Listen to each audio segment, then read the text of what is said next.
வணக்கம். தண்ணீர் யாருக்கு சொந்தம்னு கேட்டா என்ன பதில் சொல்லுவீங்க? அத யாராலயும் உருவாக்க முடியாது. அது இயற்கையோட கொடை. உலகத்துல உள்ள எல்லா உயிர்களுக்கும் நீர் சொந்தமானது. நீரின்றி அமையாது. இப்போ நீங்களும் கேன் தண்ணிய காசு குடுத்து தான் வாங்குறீங்க. நானும் கேன் தண்ணிய காசு குடுத்து தான் வாங்குறேன். அதே கேள்வி தான். இப்ப அந்த நீர் யாருக்கு சொந்தமானது? நீங்க வாங்குன நீர உங்களுக்கு சொந்தம் நீங்க சொல்லுவீங்க. நான் வாங்குன நீர எனக்கு சொந்தம் நான் சொல்லுவேன். ஒவ்வொரு ஊர் பயன்பாட்டுக்கும் குளம், குட்டை, ஏரி, கிணறுன்னு இருக்குங்க. அதெல்லாம் அந்த ஊர் மக்கள் பயன்பாட்டுக்கு தான். திடீர்னு ஒரு தனியார் நிறுவனம் இவை அனைத்தும் எனக்கு சொந்தமானதுன்னு சொன்னா நீங்க என்ன பண்ணுவீங்க? அது எப்படிங்க அத செய்ய முடியும்? அப்படின்னு தானே யோசிக்கிறீங்க. அத பத்தி தான் இப்போ பேச போறோம். இன்று உலகம் முழுக்க இருக்க நீருக்கான சந்தை மதிப்பு 5%. அதாவது $1 டிரில்லியன். இதைத்தான் அந்த உலக வங்கி எதிர்பார்த்தது. இவ்வளவு பெரிய லாபத்தை. என்று எதிர்பார்த்தது 1982. 1982ல ஏன் இதை எதிர்பார்த்தது? 1982ல தான் அது வளர்ந்து வரும் நாடுகளுக்கும், ஏழை நாடுகளுக்கும் கடனை கொடுக்க முன் வந்தது. அந்த வளர்ந்து வரும் நாடுகளுக்கும், ஏழை நாடுகளுக்கும் எந்தெந்த நாடுகள்லாம் கடனை கொடுத்ததோ, அந்த நாடுகளுக்கெல்லாம் ஒரு ஒப்பந்தத்தில கையெழுத்து வாங்குது. அது என்ன மாதிரியான ஒப்பந்தம்னா, அவங்க அந்த நாட்டோட நீர் வளங்களை தனியார்கிட்ட கொடுக்கணும்.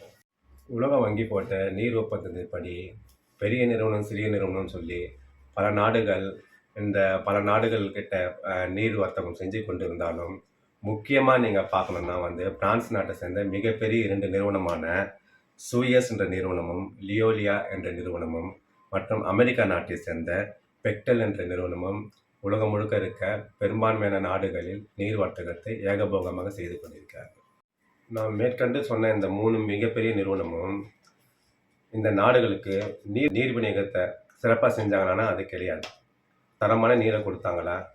இல்லை அனைவருக்குமான நீரை கொடுத்தாங்களா? கேட்டால் கிடையாது. பணம் இருக்கவனுக்கு தான் நீரை கொடுத்தாங்க.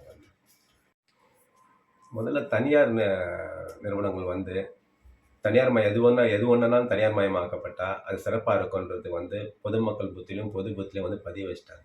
அது ரொம்ப தவறான கருத்து. எந்த தனியார் நிறுவனமும் பொது நோக்கத்துக்காக செயல்பட மாட்டாங்க. லாப நோக்கத்துக்காக தான் செயல்படுவாங்க. லாப வெறியோடு தான் அவங்க செயல்படுவாங்க. முதல்ல ஆரம்பத்தில் ஒன்று சிறப்பாக செய்கிற மாதிரி ஒன்று கொண்டு வருவாங்க. அது பின்னாடி மிகப்பெரிய லாப நோக்கத்தோடு தான் போகும். ஆனால் சேவை நோக்கன்றது நம்மளால் தேர்ந்தெடுக்கப்பட்ட அரசாங்கம் தான். அது மட்டும்தான் சேவை மனப்பான்மையோடு சேவை செய்யும். அதை தான் நம்ம சேவை மனப்பாடு சேவை செய்ய வைக்கணும். ஆனால் இன்றைக்கி நம்ம அரசாங்கங்கள்லாம் தனியார்கிட்ட எல்லாத்தையும் ஒப்படைச்சிட்டு இருக்காங்க. தனியார் மயம்ன்றதை மாற்றி இதை அரசே எடுத்து செய்யக்கூடியது. ஏன்னா ஒரு தனியார் நிறுவனம் இந்த அளவுக்கு சிறப்பாக செய்யும் போது எல்லா விதமான அரசு கட்டமைப்பும் வைத்துக் கொண்டிருக்கிற ஒரு அரசு இதை விட இன்னும் மிக சிறப்பாக செய்ய முடியும். உதாரணத்துக்கு இன்னைக்கு நாங்கள் குடிக்கிற நீர் மினரல் சத்து இருக்குதான்னு கேட்டால் இல்லை. ஆனால் இதுக்கு முன்னாடி இதே அரசாங்கம் எனக்கு கார்பரேஷன் நீரை கொடுத்து முழு நீர் சத்து மினரல் சத்து எனக்கு அதில் கிடைச்சிது. சரி, எதுக்கு இந்த தனியார் நிறுவனம் கொள்ளை லாபத்தோடு செயல்படுவாங்க, மக்களை இதன் மூலிமா சுரண்டுவாங்கன்னு வச்சுக்கோங்க. சுரண்டுவாங்கன்னு சொல்லி நீங்கள் பார்த்தீங்கன்னா, உதாரணத்துக்கு இதே ஒரு பிரெஞ்சு நாட்டை சேர்ந்த சூயஸ்ன்ற நிறுவனம், தனியார் நிறுவனம் இங்கிலாந்தில் போய் நீர் விநியோகத்தை ஆரம்பிக்கிறாங்க. நீர் விநியோகத்தை ஆரம்பித்த கொஞ்ச நாட்கள்லேயே, ஒரு சில மாதங்கள்லேயே இங்கிலாந்து மக்களாலேயே, வல்லரசு நாடுகள்னு சொல்லப்படுகிற இங்கிலாந்து மக்களாலேயே அந்த குடிநீரை வாங்க முடியல. ஒரு கட்டத்து மேலே அந்த தனியார் நிறுவனம், சூயஸ் நிறுவனம் இன்னும் அழுத்தங்களை கொடுத்து அந்த மக்களை அந்த நீரை கொடுக்காம தடை செய்யும்போது அங்கேயே மக்கள் போராட்டம் வெடித்து அங்கே அந்த குழாய் நீரெல்லாம் உடைச்சி போட்டு அந்த சூயஸ் நிறுவனத்துக்கு எதிராக மிகப்பெரிய போராட்டத்தை நடத்தி அங்கேருந்து அந்த சூயஸ் தனியார் நிறுவனத்தையும் விரட்டி அடிக்கிறாங்க. இப்படியாக இங்கிலாந்துலேருந்து விரட்டி அடிக்கப்பட்ட இந்த சூயஸ் நிறுவனம் அடுத்து உலக வங்கியோட உதவியோட தென்னாப்பிரிக்காவின் ஜோகன்ஸ்பர்க் தலைநகரத்துக்குள்ள தன்னுடைய நிறுவனத்தை தொடங்குறாங்க. அங்கேயும் இதே போல தான் நீரை விநியோகம் படுத்துகிறாங்க. விநியோகம் பண்ண ஆரம்பித்த கொஞ்ச நாள்லேயே என்ன ஆகுதுன்னா கிடுக்குன்னு அதோடைய விலையை 300 மடங்கு உயர்த்துறாங்க. 300 மடங்கு உயர்த்துறாங்கன்னுடைய அந்த அளவுகோல் எப்படின்னு சொல்ல உங்களுக்கு புரியும்னா, ₹1 லிட்டருக்கு கொடுத்துட்டு இருந்தவங்க 1 லிட்டரு 300 சொல்லி ஆக்குறாங்க. அதனால் மக்கள் அங்கே கொதித்து எழுந்து அதுக்கு அந்த நிறுவனத்துக்கு, சூயஸ் நிறுவனத்துக்கு எதிராக போராட்டம் பண்ணுறாங்க. அரசாங்கத்துக்கு எதிராகவும் போராட்டம் வெடிக்குது. போராட்டம் வெடிக்கும்போது, அப்போ மறுபடியும் ஒரு சமரசத்தின் ஏற்ப இது பண்ணல. ப்ரீபெய்டுன்ற ஒரு சிஸ்டத்த கொண்டு வரான். இந்த சுயஸ் நிறுவனம். ப்ரீபெய்டுன்னு சிஸ்டத்த கொண்டு வந்து கூட, அந்த மக்களுக்கு வந்து சரியான குடிநீர வந்து அவனால வந்து குடுக்க முடியல வந்து.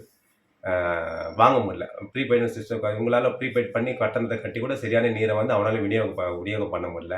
இவங்களாலயும் வாங்க முடியல. ரொம்ப அளவுக்கு அதிகமான கட்டணம். இதனால வந்து போராட்டம் வெடிச்சு, அ ம மக்கள் வந்து மிகப்பெரிய போராட்டம் நடத்தும்போது, அந்த அங்க இருக்க குடும்பங்கள கிட்டத்தட்ட பார்த்தீங்கன்னா, ஜோகன்ஸ்பர்க் குடும்பங்கள 1,00,000 குடும்பக்கும் மேற்பட்ட குடும்பங்களுக்கு வந்து குடிநீர் இணைப்பு வந்து அ துண்டிக்கப்பட்டது.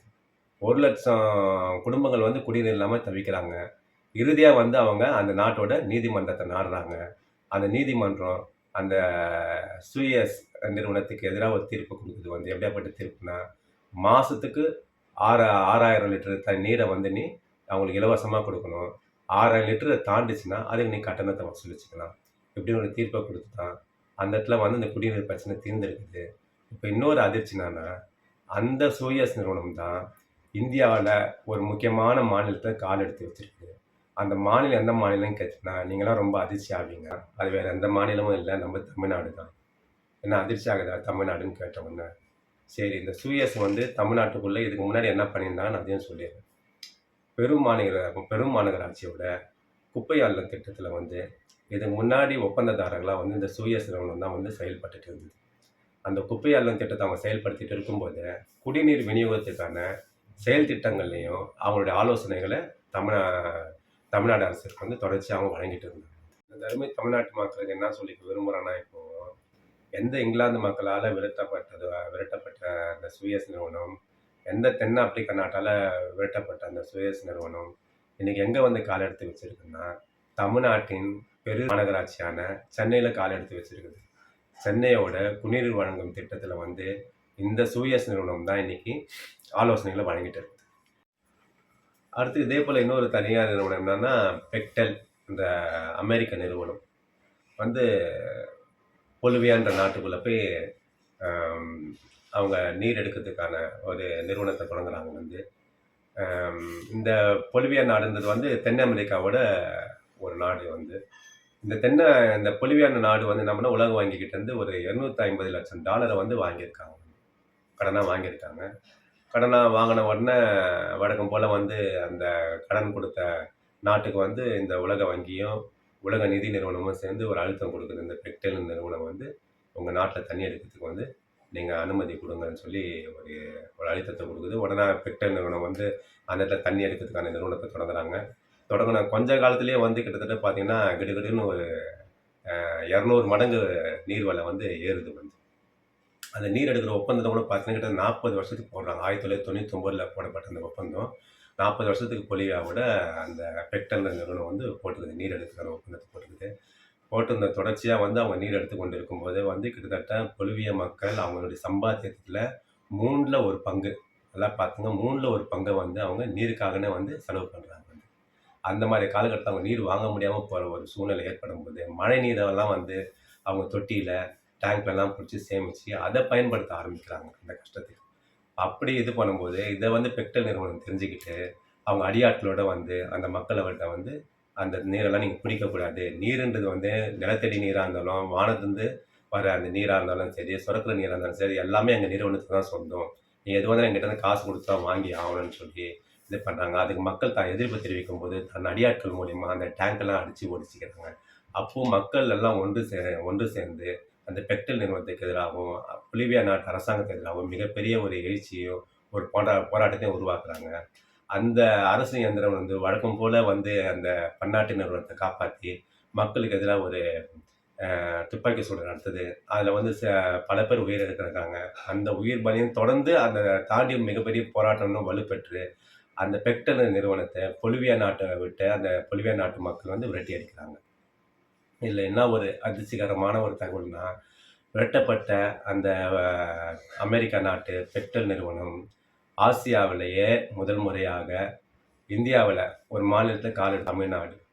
அந்த தமிழ்நாட்டுல திருப்பூர்ன்ற மாவட்டத்துக்கு பவானி ஆறுலேருந்து அவங்க வந்து நீர் எடுத்து குடுக்கறதுக்கான ஒரு ஒப்பந்தத்த போட்டிருக்காங்க. அரசாங்கத்தால 180 கிலோமீட்டர் தூரத்திலேருந்து வீராண நீர கொண்டு வந்தவங்களால, ஏன் இந்த 50 கிலோமீட்டரு தொலைவில் இருக்க பவானியிலேருந்து வந்து குடிநீரை கொண்டு வந்து திருப்பூர் மக்களுக்கு சேர்க்க முடியலன்றது வந்து எனக்கு தெரியல. ஏன் நான் உங்களுக்கெல்லாம் சொல்ல வரேன்னா வந்து, இதுக்கு முன்னாடி இந்த 2002ல் வாஜ்பாய் அரசாங்கமும் இதே நிலைப்பாடு தான். தனியார் மயமாக்கணும், குடிநீரை தனியார் மயமாக்கணும்னு சொல்லி ஒரு நிலைப்பாட்டில் இருந்தது. 2012 10 வருடம் கழிச்சு அவருக்கு அப்புறம் வந்த மன்மோகன் சிங் அரசும் 2012ல் இதே ஒரு நிலைப்பாட்டை குடிநீரை வந்து தனியார் மயமாக்கணும்னு சொல்லிச்சு. 2025 அதாவது இன்றைய இருக்க மோடியும் குடிநீரை வந்து தனியார் மயமாக்கணும்னு சொல்லி இது பண்ணாரு. அதனுடைய ஒரு வெளிப்பாடாக தான் ஜல்சக்தியோட அமைச்சர், அதாவது குடிநீரோட நதிநீரோட அமைச்சர் வந்து விவசாயத்துக்கு வந்து இனி கட்டணம் நிர்ணயிக்கப்படும்னு சொல்லியிருக்காரு வந்து. இது வந்து எங்கே எடுத்துன்னு போய் விடும்னு சொல்லி தெரியல வந்து. எதுக்கு சொல்கிறேன்னா வந்து, நம்ம இனிமேல் இப்படியே அமைதி காத்தோம்னா நம்முடைய நிலைப்பாடு என்னன்றது வந்து தெரியாமல் போயிடும் வந்து. ஜோகன்ஸ்பர்க் மக்கள் போல, பொலிவியா மக்கள் போல, இங்கிலாந்து மக்கள் போல தன்னிச்சை பெற போகிறோமா, இல்லை இதை அமைதியாக நம்ம கடந்து அவங்க நம்ம மேலே திணிக்கிறத நம்ம ஏற்றுக்க போகிறோமான்றது தெரியல. அடுத்து இன்னும் ஒரு எத்தனை மாநிலங்கள் இது போல் இது வந்து தனியார் மயமாக்கப்பட்டிருக்குது. எங்கெங்கெல்லாம் வந்து இந்த தனியார் நிறுவனத்துடைய வேர்கள் வந்து எத்தனை மாநிலங்களுக்கு பரவி இருக்குது. அது மட்டும் இல்லை, இந்த ஜல்சக்தி அமைச்சர் வந்து சொல்லியிருக்காரு இல்லைங்களா, இந்த விவசாயத்துக்கு இவ்வளோ தான் குடிநீர் கொடுப்பேன்னு சொல்லி, கரும்புக்கு எவ்வளோ நீர் தேவைப்படும், நெல்லுக்கு எவ்வளோ நீர் தேவைப்படுதுன்னு தான் சொல்லி டீ மாஸ்டருக்கு தெரியாது. அதெல்லாம் அடுத்த வீடியோவில் காட்டுறேன், பொறுத்து வந்து பாருங்கள்.